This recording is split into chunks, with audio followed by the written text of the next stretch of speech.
Isang mapagpalang araw po sa ating lahat.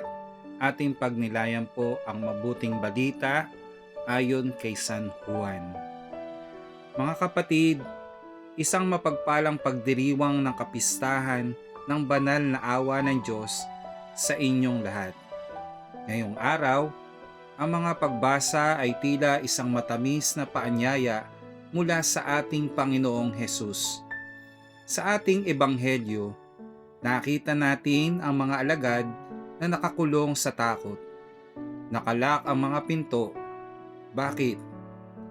Dahil sila ay natatakot sa mga Hudyo. Natatakot sa kanilang kinabukasan at higit sa lahat, natatakot sila sa kanilang sariling konsensya matapos nilang iwanan si Jesus sa oras ng kanyang paghihirap. Ngunit ano ang unang sinabi ni Jesus nang siya ay dumating sa gitna nila? Hindi panunumbat, hindi sumbat na, "Bakit niyo ako iniwan?" o "Bakit kayo duwag?" Ang sabi niya, "Sumainyo ang kapayapaan." Mga kapatid, ito ang sentro ng banal na awa ng Diyos. Ang kapayapaang ibinibigay ng Panginoon sa kabila ng ating mga pagkakamali. Ang awa ng Diyos ay hindi naghihintay na maging perpekto tayo bago niya tayo patawarin. Siya ang lumapit sa atin sa loob ng sarado nating mga pinto, sa loob ng ating mga saradong puso na puno ng galit, pagdududa at kasalanan. Pansinin ninyo si Tomas. Siya ang kinatawan nating lahat na madalas magduda. Sabi niya, "Hanggat hindi ko nakikita ang mga sugat sa kanyang mga kamay, hindi ako maniniwala." At ano ang ginawa ni Jesus? Hindi niya tinanggihan si Tomas. Pinayagan niya si Tomas na hawakan ang kanyang mga sugat. Sa sandaling iyon, hindi na nakapag-alinlangan si Tomas. Siya ay lumuhod at nagsabing, "Panginoon ko at Diyos ko." Ito ang pinakamataas na pagkilala sa pagka-Diyos ni Jesus. Isang pagkilala na hindi nanggaling sa talino, kundi nanggaling sa pagtatagpo ng kanyang pagdududa at awa ng Diyos. Alam ninyo ba kung bakit sugat pa rin ang dala ni Jesus kahit siya ay muling nabuhay na? Dahil ang mga sugat ni Kristo ang tanda ng kanyang pagmamahal. Ang mga sugat na iyon ang nagsasabi sa ating, "Hindi ko nakalimutan ang iyong pinagdaanan dahil dinala ko rin ang aking mga sugat para sa iyo." Ang awa ng Diyos ay hindi lamang nakikita sa kagalakan.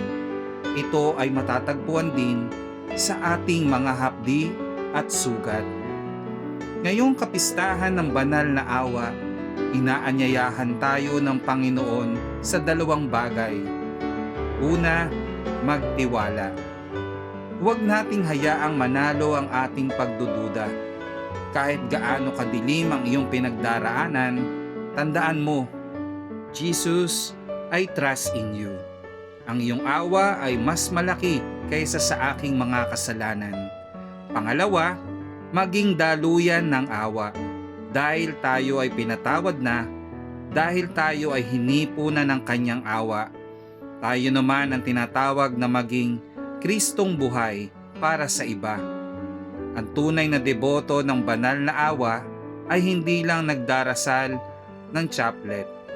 Siya ay nagpapatawad sa mga taong mahirap patawarin, nagmamalasakit sa mga tinatalikuran ng lipunan, at nagiging mapayapa sa gitna ng gulo. Huwag nating hayaang manatiling sarado ang ating mga pinto. Buksan natin ang ating mga puso. Tanggapin natin ang kapayapaan ni Kristo at hayaan nating ang awa ng Diyos ang magpatakbo ng ating buhay simula ngayon. Manalangin tayo. Panginoong Hesus, ikaw na nagpakita sa iyong mga alagad at nagbigay ng iyong kapayapaan. Narito kami ngayon sa iyong harap. Kinikilala namin na madalas kaming matakot, Madalas kaming magduda tulad ni Tomas at madalas kaming magsara ng pinto sa aming kapwa dahil sa aming pride.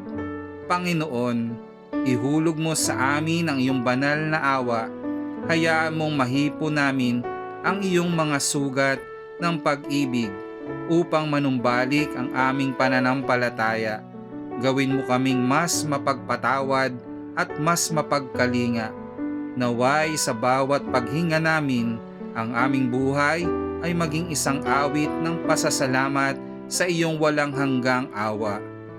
Jesus, nananalig kami sa iyo.